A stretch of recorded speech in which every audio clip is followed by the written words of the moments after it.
Limay-Brévannes, la montagne de déchets est toujours là. Le volcan, c'est ainsi que les habitants l'ont surnommé. Un peu de pluie, beaucoup de soleil et la décharge s'enflamme. Déjà plus d'une centaine d'interventions des pompiers pour éteindre des combustions de bois, de plastique, de pneus et autres déchets en tout genre. Pour l'instant, le volcan est calme, mais des fumées montrent qu'il est encore bien actif. Des fumées et odeurs qui empoisonnent les habitants. Aujourd'hui, ils ne sont pas chez eux. Ils sont devant le ministère de l'Environnement pour manifester leur colère. Nous, ce que l'on désire vraiment, c'est que cette montagne disparaisse.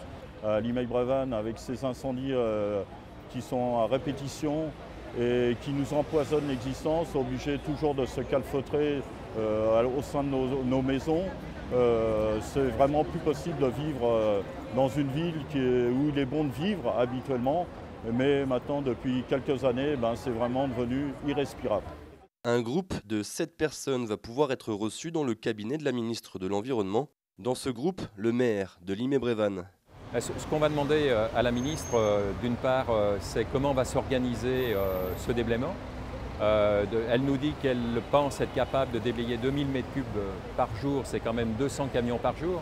Donc bien sûr, elle aura tout notre appui logistique au niveau de la ville de Limay-Brévannes pour organiser ce passage de camions qui risque d'être encore une contrainte supplémentaire. À la suite de cette réunion, il semblerait que l'État avance les 9 millions d'euros nécessaires pour le transit des déchets et leur traitement. Une avance qui devrait en partie être remboursée par la société LGD et ses clients, car eux aussi sont responsables de l'élimination de leurs déchets. En attendant le grand nettoyage prévu à partir de septembre 2011, le gérant de la société a été condamné à 18 mois de prison avec sursis et 3 ans de mise à l'épreuve.